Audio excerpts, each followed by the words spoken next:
Hai, jumpa kembali bersama MS789 Channel. Hari ini kita akan membahas ada 4 hal penting yang harus pioneers ketahui.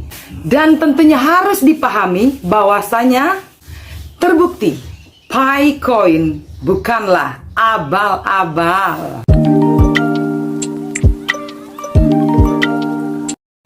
Salam petir, jeder, jeder, jeder. Yang belum klik petir, saya tunggu.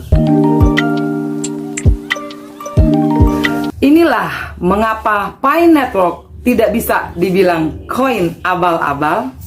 Keunggulan jaringan Pi dibandingkan dengan mata uang kripto konvensional adalah 1. Memiliki sertifikat ISO International Standard Organization. Wow, saya kira ya ini hanya berlaku untuk perusahaan-perusahaan yang pabriknya ada di Jawa BK sana. Dan ternyata Pi Network juga punya, guys.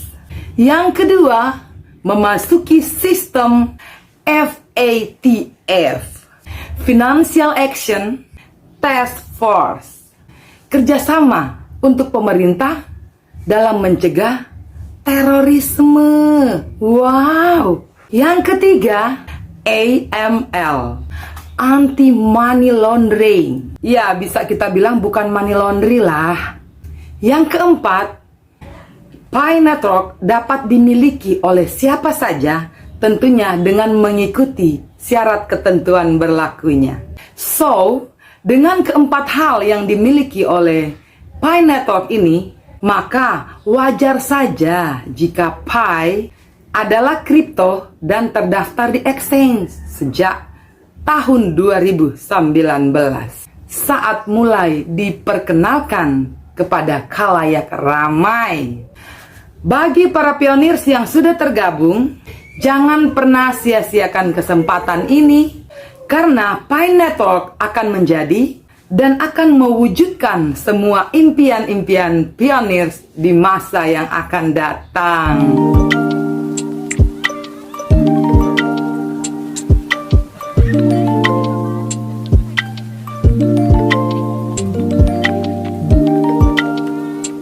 Sekarang ini kita sedang menuju pada peluncuran mainnet SDK, di mana semua market yang melakukan pembayarannya dengan Pi akan segera dikumpulkan dan tentunya sudah diverifikasi oleh core team. Nah, di sini pasti masih banyak pioneers yang bertanya, apa itu SDK, SDK?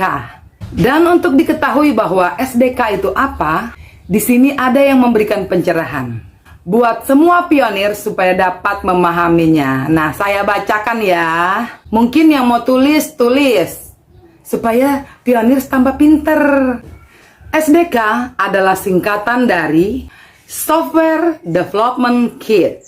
Dengan demikian, SDK adalah perangkat lunak dan alat yang digunakan untuk mengembangkan aplikasi melalui platform tertentu. Ini adalah salah satu perangkat lunak yang digunakan untuk mengembangkan sebuah aplikasi melalui platform tertentu, membantu memperpendek siklus penjualan berkat imigrasi yang cepat.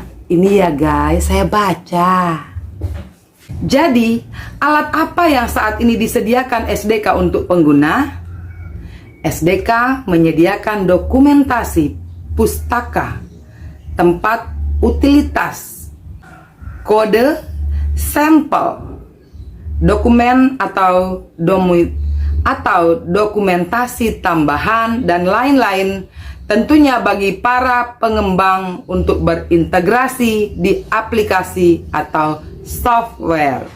Biasanya sebagian besar fungsi atau push notification, iklan tampilan dan lain-lain, SDK yang ada juga dapat berisi API dalam bentuk perpustakaan atau sistem perangkat keras yang kompleks. Lanjut ya. Jadi, apa kriteria saat ini untuk mengevaluasi SDK? Dan SDK apa yang bagus? Dengan informasi di atas tentang apa itu SDK, SDK apa yang bagus, saat ini Anda dapat menemukan banyak SDK pihak ketiga untuk pemrograman perangkat lunak aplikasi. SDK yang baik harus memberikan nilai-nilai yang diperlukan bagi pengembangan dan membantu mereka membangun aplikasi software yang berguna. Masih lanjut ya. Untuk dapat mengevaluasi SDK yang baik, pertama-tama pertimbangkan karakteristik dasar berikut. 1. Mudah digunakan oleh pengembang lain. 2. Ada dokumentasi terperinci untuk menjelaskan cara kerja dan tujuan kode dan lain-lain. 3. Integrasi yang baik saat digunakan dengan SDK lain. 3. Menyediakan fungsi yang meningkatkan kegunaan aplikasi lain sepenuhnya. 4. Tidak menyebabkan efek buruk bagi CPU, konsumsi daya, atau baterai dari perangkat yang digunakan. Jadi, apa klasmen SDK saat ini? Ya, klasmen SDK yang bagus ada di pasar. Oleh karena itu saat ini sedang dibuat custom agar kompatibel dengan fitur dan bahasa pemrograman masing-masing. Dengan demikian pengguna akan menemukan jenis SDK populer seperti berikut. Android SDK Toolkit menggunakan bahasa Jawa dan digunakan untuk pemrograman aplikasi tepat pada platform Android.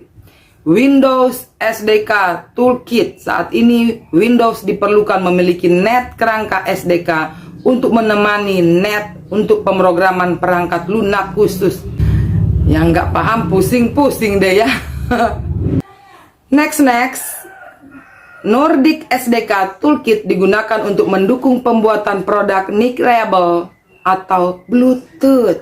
Wah, kalau saya mah taunya Bluetooth doang. Ya ampun, kok nggak habis-habis ya. Saya singkat aja ya. Apa perbedaan antara API dan SDK? API adalah aplikasi pemrograman antarmuka. So, yang membedakan antara API dan SDK adalah di pasaran saat ini, baik SDK dan API dapat sepenuhnya menghubungkan perangkat lunak bersama-sama. Namun, jangan bingung karena ada perbedaan besar di antara mereka dan Anda harus benar-benar bisa membayangkan. API dapat dilihat seperti resep, di mana bisa menjadi campuran untuk memiliki semua bahan utama. Hanya perlu mengubah dan menambahkan beberapa bahan tambahan untuk segera dibuat. Jadi SDK adalah campurannya kue. Dan API ini kurang lebih diilustrasikan sebagai resepnya. Jadi dikombinkan. Gitulah kurang lebih ya. Sering disuarakan bahwa Pi akun Anda adalah tanggung jawab Anda sendiri. Pilihan ada di tanganmu. Jadi tetaplah cerdas. Karena pilihan itu adalah pilihanmu sendiri. Oke? Kita akan ketemu lagi di video berikut. Salam cerdas. Tetap semangat. Saya bisa, kamu bisa, kita bisa. Thank you. Bye.